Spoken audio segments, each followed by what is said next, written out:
Sa segundo ng pagmulat mo sa umagang ito, may kapapasan lamang na hindi pa nahuhuli ng mga salita at iyon ang dahilan kung bakit huminto ka rito. Hindi ito simpleng Lunes para sa iyo at hindi rin ito isa sa mga araw na dumaraan lang na parang tubig sa lababo. May isang kapitulo na nagsisimulang bumukas at ang pagbubukas na iyon ay humihingi na makinig ka bago ka pa muling madala ng ingay. May mga araw na parang pareho lamang ang liwanag sa bintana at ang ingay sa kalye, ngunit sa loob mo may ibang temperatura. Hindi ka tinatawag ng takot ngayon, tinatawag ka ng pagharap. At kung minsan ang unang tanda na may mahalagang gumagalaw ay hindi sigaw, kundi bigat na unti-unting nagiging malinaw. Kaya manatili ka rito dahil may mga bagay na maririnig mo sa susunod na mga sandali na matagal mo nang nararamdaman ngunit hindi mo pa nabibigyan ng pangalan. Nararamdaman mo ito sa katawan mo bago mo pa ito maipaliwanag sa isip mo. Kapag hawak mo ang telepono sa umaga, may tahimik na pagod sa mga daliri mo at kapag tumitigil ang tunog sa paligid mo, mas naririnig mo ang sarili mong paghinga. Ang balikat mo ay parang may naipong mga araw na hindi pa naibibigay sa hangin at ang dibdib mo ay may munting puwersa ng pagnanais na umusad pero may isa ring puwersa na gustong manatili. Minsan nakatingin ka sa parehong dingding, parehong mesa, parehong sahig, ngunit hindi na sila pareho sa pakiramdam. Ang katawan mo ang unang nakaunawa na may nagbago, kahit ang bibig mo ay nanatiling tahimik. At iyon ang dahilan kung bakit ang loob mo ay hindi na kayang makisabay sa lumang ritmo na dati mong tinanggap nang hindi nag-iisip. Pansin, kailangan mong maghanda ngayon. Naghanda ako ng eksklusibong material para sa mga nararamdamang inihiwalay para sa mas dakilang layunin, ngunit nabubuhay na napapaligiran ng ingay, mga abala at mental overload. Ito ay isang 32 araw na paglalakbay na magbabago sa iyong buhay. Isang ginagabayang landas upang protektahan ang iyong isipan at maghanda sa darating na may pang-araw-araw na pagsasanay sa focus, limitasyon at disiplina. Itigil mo na ang pakikipag-usap sa ingay. Matutunan mong tukuyin ang mga abala bago kanila kontrolin at palakasin ang iyong isipan. Available din sa immersive audio version. Mahigit 10,000 mambabasa na ang nagbago ng kanilang buhay sa pamamagitan ng 30 araw na paglalakbay. Libu-libong tao na ang nagsimula sa pagbabagong ito, mga taong tulad mo na pagod na sa pamumuhay sa ulap, mga ordinaryong taong nagdesisyon nang ihinto ang pagtanggap sa mental chaos. Samantalahin ang limitadong panahon na alok na ito sa buwan lamang na ito. I-access ang iyong link sa ibaba mismo sa itaas ng mga komento. May mensaheng dumarating sa pagitan ng tibok at paghinga at hindi ito para guluhin ka, kundi para gisingin ka. Ito ang hindi pagganap mong nakikita. Ang nangyayari ay hindi aksidente at hindi rin ito huli na lang dumating. May mga bagay na dumaraan sa iyong buhay na hindi para durugin ka, kundi para ihanay ka sa mas malinaw na paglakad. Sa loob ng araw na ito, makikita mo ang kaibahan ng ingay at ng pagtawag, ng pagkaabala at ng direksyon, ng pagkapit at ng paglipat. Maririnig mo rin kung bakit ang ilang katahimikan ay hindi pagwawalang bahala, kundi proteksyon. At matutuklasan mo na ang kapitulo na bumubukas ngayon ay may dalang pagpapalit ng bigat, hindi ng halaga. Hindi ka pinapababa, inaayos ka. Hindi ka iniwan, inihihiwalay ka sa mga bagay na hindi na kayang sumabay sa totoo mong anyo. Kaya huwag mong ituring na parang karaniwang araw ang isang araw na may ganitong uri ng pagdinig. Sa isang simpleng umaga, marahil habang nakaupo ka pa sa gilid ng kama o nakatayo sa kusina habang nagiinit ang kape, bumabalik ang dating tanong na ayaw mong marinig ng malakas. Tingnan mo ang tasa, ang kalahating bukas na bintana, ang maliit na liwanag sa mesa at mapapansin mong may loob kang hindi na sumasang-ayon sa dati mong pagtakbo. Ang paligid ay abala pa rin sa sarili nitong bilis, pero ikaw ay may sandaling humihinto upang maramdaman kung saan ka talaga nadadala. Ang tahimik na panginginig sa sikmura mo ay hindi palaging kaba. Minsan ito ay pag-unawa na hindi pa lang nabibigyan ng direksyon. Kapag ang mga tunog sa bahay ay naging mas malinaw kaysa sa boses ng iba, madalas iyon ang panahon na bumabalik ang katotohanan sa mas simpleng hugis. Hindi mo na kailangang pilitin ang sarili mong maging manhid para lang makisama sa mga araw na walang laman. Ang pagod mong iyon ay hindi kahinaan. Ito ay tanda na may bahagi sa iyo na ayaw ng mabuhay sa peke. Ikaw ang taong mas malalim ang nararamdaman, hindi dahil mahina ka, kundi dahil hindi ka na madaling naloloko ng panlabas na anyo. Kapag ang iba ay kayang ngumiti habang dumaraan ang bigat, ikaw naman ay napapansin mo ang pagkaputol sa pagitan ng sinasabi at ng totoo. Ang pagkaunawang iyon ay hindi sumpa. Ito ay responsibilidad na unti-unting hinuhubog. Minsan gusto mong bumalik sa dating pagiging simple, sa panahong hindi mo pa nababasa ang pagitan ng mga salita at ng nilalaman. Pero may mga panahong hindi na binabalik ang tao sa pagiging bulag dahil ang mas mahalaga ay ang pagiging totoo. Kaya kapag may kabigatan kang naramdaman kahit walang sinabi ang sinuman, huwag mo agad ituring na mali ka. Baka ang kabigatan mo ay isang uri ng panlasa sa katotohanan na unti-unting hinahasa at dahil mas malinaw kang nakakaramdam, mas mapapansin mo rin ang mga puwersang gustong guluhin ang iyong direksyon. May mga palatandaan ng pagkaabala sa paligid mo na hindi laging halata bilang panganib, pero alam ng katawan mo kung kailan ka unti-unting hinihila palayo sa tahimik na pagkilala. Isang mensahe, isang tawag, isang obligasyong tila importante, isang alaala na biglang sumusulpot, at bago mo mamalayan, ang araw mo ay napupuno ng mga bagay na hindi naman tunay na nagdadala sa iyo sa unahan. Ang dating mo na tahimik na malinaw ay napapalitan ng pagkapal ng isip at pagod ng loob, at doon mo mararamdaman ang estratehiya ng kalituhan. Hindi ka nito laging sinasalakay. Minsan, pinapagalit lang nito ang atensyon mo hanggang sa mawala ang sentro. Hindi mo kailangang sumigaw para mapansin ang laban. Minsan, sapat ng pansinin ang pagod na lumalapit tuwing nagugulo ang laman ng araw mo. May ibang tinig na gustong sumabay sa iyo, ngunit hindi lahat ng tinig ay gabay. Kung susundin mo ang lumang gawi ng pag-ikot sa parehong paliwanag, mauubos ang lakas mo sa parehong lugar na matagal mo nang iniwan sa loob.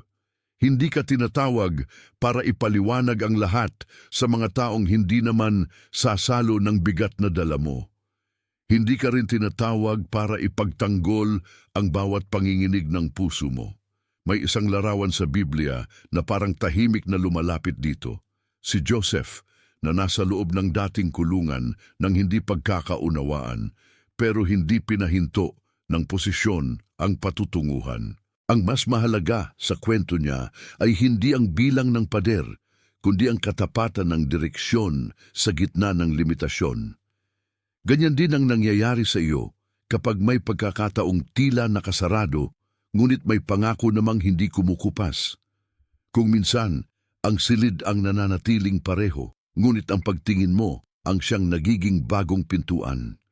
At ang pintuang iyon ay hindi binubuksan ng pagkabahala, kundi ng matatag na pakikinig.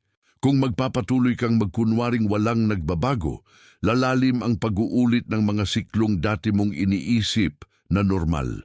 Mapapagod ang loob mo sa pagpipigil at ang katahimikan na sana ay naging pahinga ay magiging mabigat na pagtitimping walang dulo. Ang problema sa pagwawalang bahala ay hindi lang ang pagkawala ng direksyon, kundi ang pagnipis ng panloob na pandinig.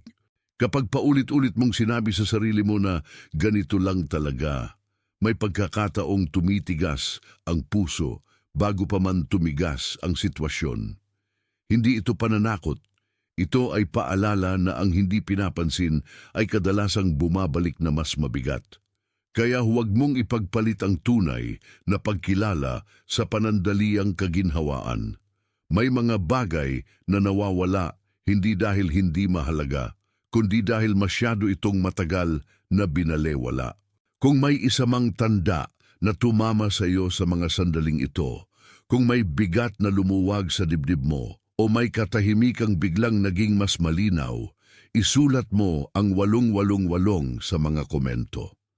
Ang pag-type mo ng 888 ay hindi laro. Ito ay maliit na pagsang-ayon na nagsasabing napansin mo ang pagtawag.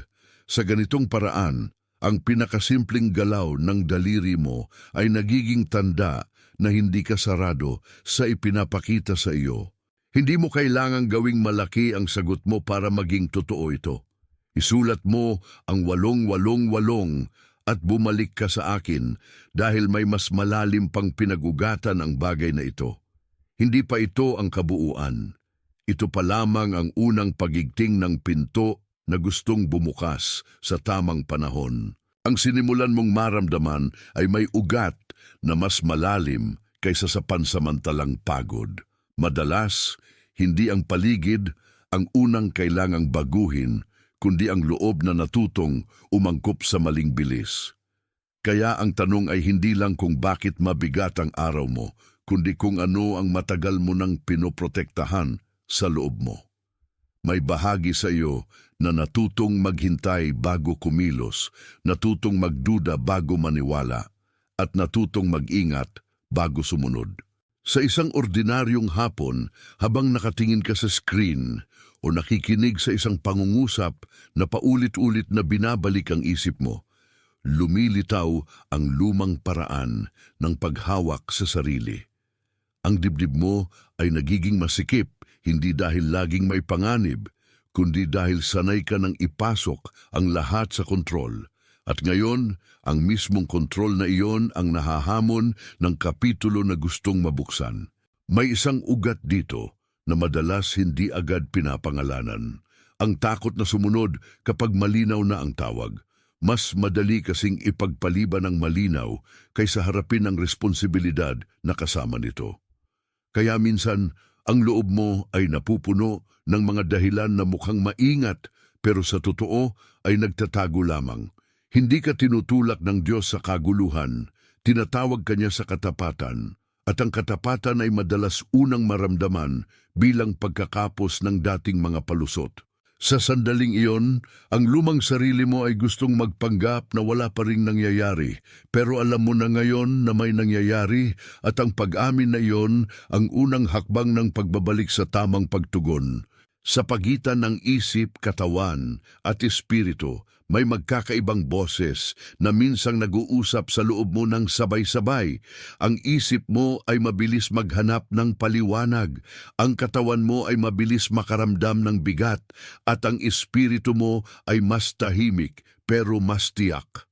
Kaya kapag may sandaling tahimik ka sa sasakyan o nakaupo sa gilid ng kama, maaaring naroon ang isip mo na nagsasabing, wala namang espesyal, habang ang dibdib mo ay kabaligtaran ang sinasabi. Hindi ito nangangahulugang lahat ng bigat ay tanda, ngunit may mga bigat na hindi dapat binabaliwala. Ang pagkalito ay gustong gawing iisa ang lahat ng pagdama. Pero ang tunay na pagkilala ay marunong pumili ng boses na dapat pakinggan. At kapag nakasanayan mong piliin ang ingay kaysa sa panloob na kapayapaan, napapagod ka kahit hindi ka gumagalaw. Kaya ang tanong ay hindi kung may nararamdaman ka, kundi kung alin sa mga nararamdaman mong iyon ang nagmumula sa takot at alin ang nagmumula sa tahimik na paggabay. Hindi lahat ng puwang ay pantay na kayang hawakan ang pagbabago mo. May mga silid na dati mong pinapasok ng walang tanong, pero ngayon ay parang masikip dahil iba na ang tawag ng loob mo. May mga pag-uusap na dati mong kinaya, pero ngayon ay nagpapabigat sa dibdib mo kahit wala namang lantad na sagutan. Hindi ito tungkol sa paglayo sa lahat. Ito ay tungkol sa pagkilalang may mga kapaligirang hindi natugma sa kung saan ka inihahanda. Ang mga taong laging nagmamadali ay kadalasang gustong iparamdam sa iyo na ikaw ang mabagal. Pero kung minsan sila ang hindi makasabay sa direksyon ng kapayapaan mo. Kaya huwag mong ipilit ang sarili mo sa bawat mesa, kung saan ang iyong katahimikan ay hindi na iginagalang. Ang tunay na pagkilala ay hindi takot sa tao. Ito ay paggalang sa kung ano ang itinuturo ng loob mo habang ikaw ay nasa harap ng tao. Kaya ang estratehiya ng pumipigil sa iyo ay madalas hindi lantad na puwersa, kundi pagkalat ng atensyon. Ipapalabas nito na urgent ang hindi mahalaga at ipaparamdam nitong mahirap ang simpleng pagsunod. Isang araw, napapagod ka sa ilang mensahe, sa ilang pangako, sa ilang plano, at sa dulo ng gabi ay wala ka pa ring malinaw na pinanggalingan ng pagkabalisa. Ganyan gumagana ang paghilapalayo. Pinupuno ang iyong araw ng mga maliit na bagay hanggang sa makalimutan mo ang iisang bagay na mahalaga. Ngunit hindi ka iniwan sa gulo ng mga maliit na alon. May panloob kang pandama na muling ginigising. Kapag naroon ang kalituhan, lalong mahalaga ang simpleng tanong na, saan ako dinadala nito? Kung ang sagot ay palayo sa kapayapaan, may dapat kang pakinggan ng mas malalim. At narito ang iyong turning point. Hindi mo na kailangang ipagpatuloy ang pakikipagtawaran sa bagay na matagal nang ipinapakita ang sarili. Ang paghinto sa pakikipagdebate sa malinaw ay hindi kahinaan. Ito ay unang anyo ng karunungan. Sa tahimik na sandaling iyon, baka mapansin mong mas mabigat ang katawan kapag sinusubukan mong ipilit ang lumang paliwanag. Baka mas lumuluwag ang paghinga mo kapag tinatanggap mong may mas malalim na pattern na gumagalaw. Minsan, ang tunay na lakas ay hindi ang pagpapatuloy kundi ang pagtigil sa maling direksyon. At kapag tumigil ka, mas maririnig mo ang maselang tunog ng pagbubukas na matagal nang nasa likod ng ingay. Kaya huwag kang matakot sa sandaling hindi na tumutugma ang dati mong sagot. Iyon mismo ang puwang kung saan nagsisimulang magliwanag ang mas totoo. Kung gusto mong maintindihan ang ugat na ito, kailangan mong tingnan ang larawan ng isang ilawan na matagal nang tinakpan. Sa ibabaw, parang payapa ang lahat, pero sa loob ay nandoon ang pangangailangang makitang muli ang liwanag. Isipin mo, ang isang maliit na silid na may lumang lampara sa mesa, may alikabok sa gilid, at may kurtinang bahagyang nakatakip sa sinag. Ganyan gumagalaw ang maraming araw mo. May liwanag pero may nakapatong na pag-iingat na hindi mo na matandaan kung kailan nagsimula. Ang paglalarawan na iyon ay hindi lang tungkol sa bagay. Ito ay tungkol sa puso na natutong manahimik para makaligtas. At ngayon, ang takip ay hindi mo na kailangang ipagtanggol. May naghahanda sa iyo para sa isang mas tahimik ngunit mas malakas na pagliwanag. Ang ilawan ay hindi nasira. Natakpan lamang ito. Sa isang dulo ng mesa malapit sa bintana, makikita mo ang alikabok na unti-unting naipon habang matagal mong ipinagpalagay na hindi pa panahon para muling buksan ang liwanag. Ganyan din ang ilang hangganan sa loob mo. Itinago mo sila hindi dahil gusto mong magkunwari, kundi dahil may mga panahong ang pagtatago ay naging anyo ng pag-iingat. Ngunit kapag ang takip ay naging tahanan, nawawala ang pagkakataon ng pag-init. Ang dibdib mo ay parang ganun din minsan, tahimik pero hindi na masaya sa dilim na naging pamilyar. Kaya ang tanong ay hindi kung may ilaw pa, kundi kung handa ka na bang alisin ang mga lumang bagay na sumasalo sa sinag. Hindi ka tinatawag para manatiling nakapikit sa sarili mong silid. Ang nakatakip na ilawan ay minsang naging proteksyon at iyon ang dahilan kung bakit hindi mo agad ito dapat husgahan. May mga panahon na tama ang pagtakip dahil hindi pa handa ang paligid sa liwanag. At may mga panahong ang katakipan ay nauubos na ang silbi. Kapag nilalakad mo ang bahay sa umaga at napapansin mong may mga bagay nang hindi na umaayon sa lumang ayos, iyon ang larawan ng loob mo ngayon. Ang takip ay nagkakaroon ng bitak at sa mga bitak na iyon pumapasok ang katotohanan. Ang lumang anyo ay gustong manatili dahil komportable ito. Ngunit ang komportable ay hindi laging totoo. Kaya ang spiritual na kahulugan nito ay simple at mabigat. May paghahandang nagaganap para sa mas malinaw na pagtingin.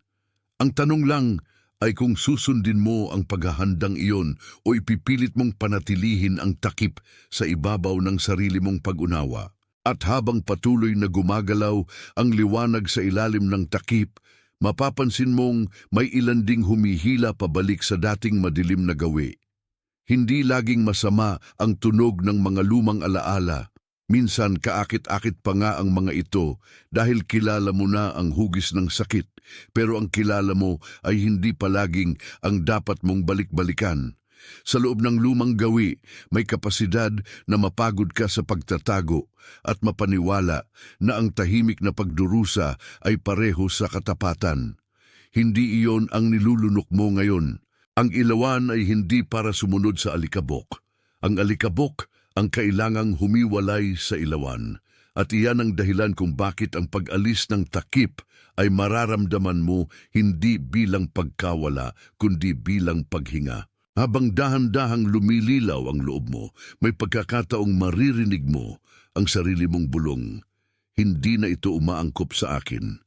Hindi mo yon sinasabi para magpasikat ng pagbabago, kundi dahil may bahagi sa iyo na nagsisimulang tumutol sa dating dilim.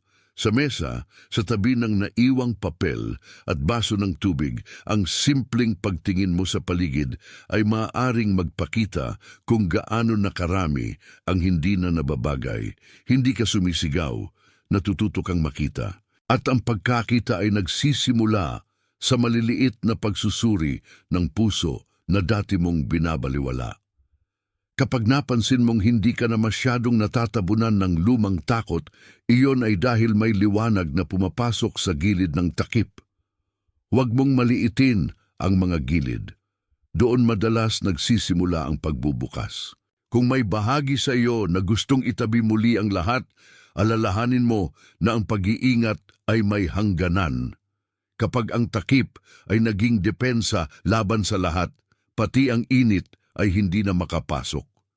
At ang taong matagal nang natutong magtago ay minsan hindi na napapansin na ang sariling proteksyon ang siyang naging pader. Kaya ang pagtanggal ng takip ay hindi isang marahas na kilos. Ito ay isang maingat na pagsang-ayon. Sa pakiramdam, parang hinahawakan mo ang gilid ng lampara at sinusukat kung gaano ito katagal nakatago.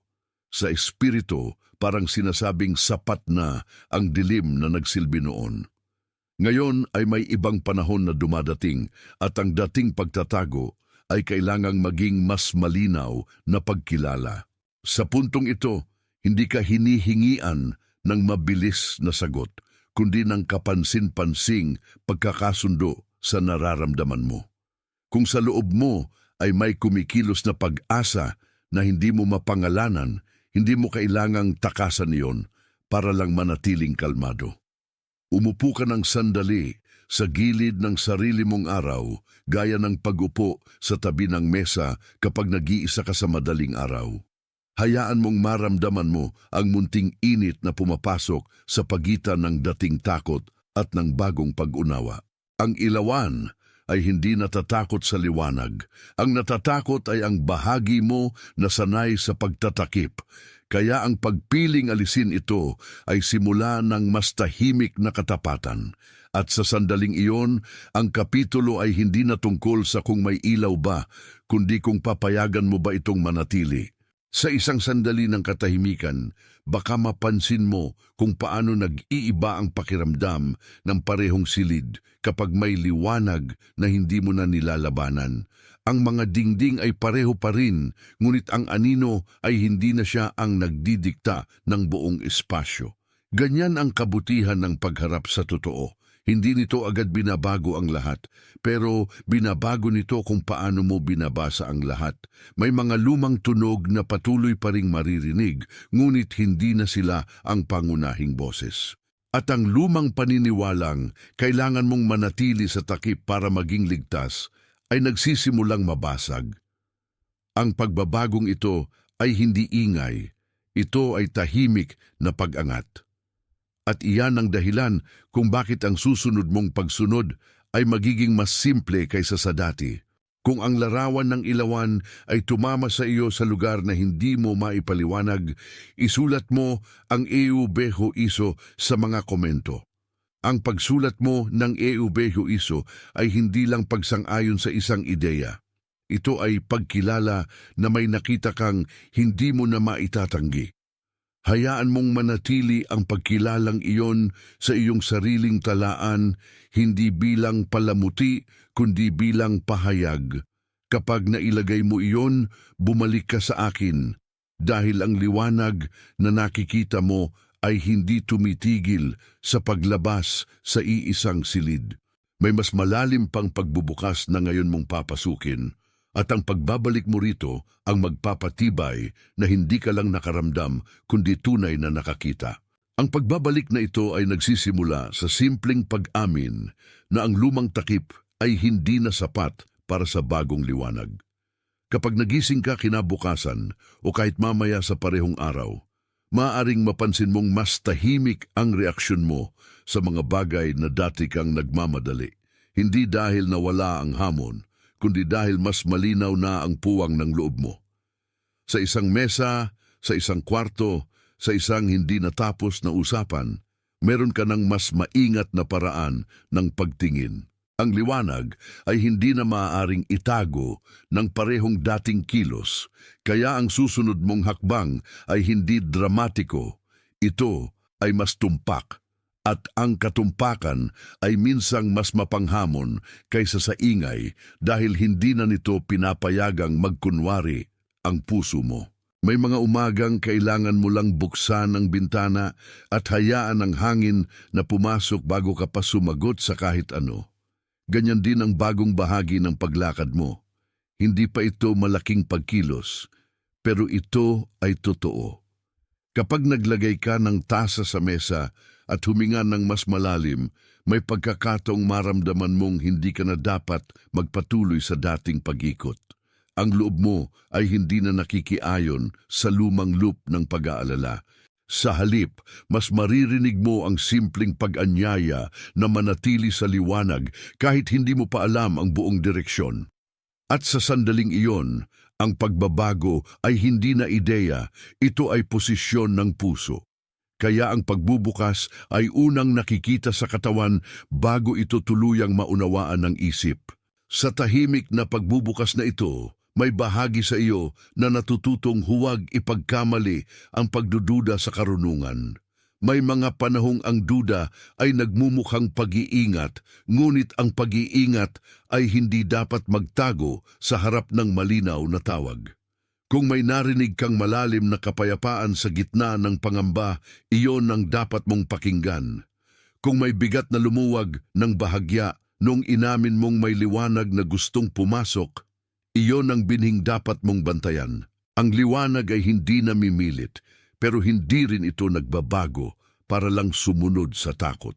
Kaya sa panahong ito, ang pinakamahalagang tanong ay hindi kung sapat na ba ang nakita mo, kundi kung handa ka ng sumabay. At ang pagsabay ay magsisimula sa maliliit na gawi na hindi na nagpapanggap. Kaya sa susunod na sandali ng umaga o sa dulo ng gabi, gawin mo ang isang bagay na simple at tahimik. Ilagay mo ang kamay mo sa dibdib mo at kilalanin mo ang bigat nang hindi mo ito pinangalan ng kabiguan. Pahintulutan mong maging totoo ang paghinga mo, dahil ang paghinga ay madalas unang daan ng kapayapaan. Pagkatapos, tingnan mo ang isang bagay sa paligid mo na matagal mo nang tinitingnan pero hindi pa tunay na nakikita. Baka ito ang parehong silid, baka ito ang parehong trabaho, baka ito ang parehong tahimik na obligasyon, pero iba na ang tao sa loob nito. At ang taong iyon ay hindi kailangang magpanggap na buo para maging pinatnubayan. Ang sapat ay maging bukas, sapagkat ang pagbubukas ay mas malakas kaysa sa pagkapit sa pamilyar na dilim. May mga panahon na ang pinakamalaking tagumpay ay hindi ang matinding pagkilos, kundi ang pagbitaw sa lumang paraan ng pagdadala. Huwag mong maliitin ang sandaling ikaw ay hindi na agad sumasalo sa bawat alon ng takot. Huwag mong maliitin ang sandaling pinipili mong maghintay bago sumagot, bago magpaliwanag, bago tumakbo. Ang katahimikan na may pagkilala ay mas mabigat sa langit kaysa sa maraming salita na walang direksyon. At ang kapitulo na nagsisimula ngayon ay hindi nangangailangan ng pagmamayabang, kundi ng pagtitiwala sa liwanag na pinapayagan mong pumasok. Kaya manatili ka sa ganitong kababaang loob, dahil doon tumatagal ang malinaw na pangunawa. Ang taong natutong magbukas ay natututo ring magtungo ng hindi napipigilan ng dating takot. Kapag naglalakad ka sa loob ng iyong araw, mapapansin mong may mga lugar na dati mong nilalampasan, ngunit ngayon ay humihingi ng mas maingat na tingin.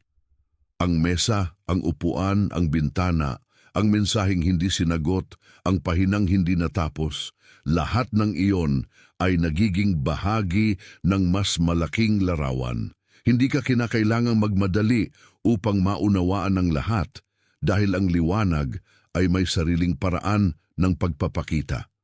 Ang mahalaga ay hindi mo na pinipilit ang dilim na magmukhang normal. Ang iyong panloob na pandama ay nagbabago mula sa pagtitiis patungo sa pagkilala, at ang pagkilalang iyon ang maghahanda sa iyo sa mga susunod na hakbang na hindi na nakabase sa takot. Kaya huwag mong sayangin ang unang liwanag sa pamamagitan ng pagbabalik sa lumang takip. Sa puntong ito, may isang malinaw na kapayapaan na nagsisimulang bumalot sa kapos na lugar sa loob mo. Hindi ito parang sigaw, ito ay parang bintanang binuksan ng kaunti upang makapasok ang hangin. Ang ilawan na matagal nang nakatago ay hindi na gustong manatiling tahimik sa ilalim ng alikabok. Kapag naramdaman mo ang pagluwag, huwag mo itong pigilan. Sa pagluwag na iyon, nagsisimula ang pagbabalik ng lakas mo. At ang lakas na iyon ay hindi magiging maingay, magiging tumpak ito. Kaya ang susunod na kapitulo ay hindi na tungkol sa pagnanais na maunawaan ka ng lahat, kundi tungkol sa pagiging handa mong mabuhay sa liwanag na alam mong para sa iyo. Minsan hindi mo agad nakikita ang pangalawang antas ng pagbubukas hanggat hindi ka tumitigil sa dating bilis. Kaya sa sandaling huminto ka, napapansin mong ang mga kamay mo ay hindi na ganoon katigas habang humahawak sa telepono o sa tasa. Ang katawan ay mas handang makinig kaysa sa isip na gustong magpaliwanag. At iyan ang una mong mapapatunayan sa sarili mo. May kapayapaan na hindi ibinibigay ng panlabas na kontrol. Kapag ang kapayapaan ay pumasok, ang dating apoy ng pagmamadali ay kusang humihina. Hindi ito kabiguan ng loob, ito ay palatandaan ng pag-uwi. Kaya magtiwala ka sa maliit na pagbabago, dahil ang mga maliliit na pagbukas ang unang anyo ng malalaking pagbalik. Ang liwanag na ito ay hindi lamang para sa sarili mong katahimikan. Ito rin ay para sa pag-iingat sa susunod mong hakbang. May mga bagay na minsan mong pinasok ng walang malinaw na pagtingin at ngayon ay hindi ka na inaatasan na ulitin iyon. Ang kapangyarihan ng pagbubukas ay nasa kakayahan nitong ipakita kung alin ang dapat pasukin at alin ang dapat iwanan sa likod. Hindi lahat ng dating bahagi ng buhay mo ay kailangang sumabay sa bagong kapitulo. Kaya habang lumalakas ang liwanag, mas malinaw din ang hangganan, at ang hangganang iyon ay hindi hadlang, ito ay anyo ng karunungan. Ang taong nakakita na ay hindi na madaling akitin ng takip na dati niyang tinuring na seguridad. Kung may isang katotohanang dapat mong dalhin mula sa bahaging ito, ito ay ito. Hindi ka inilabas sa dilim para lang bumalik sa pamilyar na Pansin, kailangan mong maghanda ngayon. Naghanda ako ng eksklusibong material para sa mga nararamdamang inihiwalay para sa mas dakilang layunin, ngunit nabubuhay na napapaligiran ng ingay, mga abala at mental overload. Ito ay isang 32 araw na paglalakbay na magbabago sa iyong buhay. Isang ginagabayang landas upang protektahan ang iyong isipan at maghanda sa darating na may pang-araw-araw na pagsasanay sa focus, limitasyon at disiplina. Itigil mo na ang pakikipag-usap sa ingay. Matutunan mong tukuyin ang mga abala bago kanila kontrolin at palakasin ang iyong isipan. Available din sa immersive audio version. Mahigit 10,000 mambabasa na ang nagbago ng kanilang buhay sa pamamagitan ng 30 araw na paglalakbay. Libu-libong tao na ang nagsimula sa pagbabagong ito, mga taong tulad mo na pagod na sa pamumuhay sa ulap, mga ordinaryong taong nagdesisyon nang ihinto ang pagtanggap sa mental chaos. Samantalahin ang limitadong panahon na alok na ito sa buwan lamang na ito. I-access ang iyong link sa ibaba mismo sa itaas ng mga komento.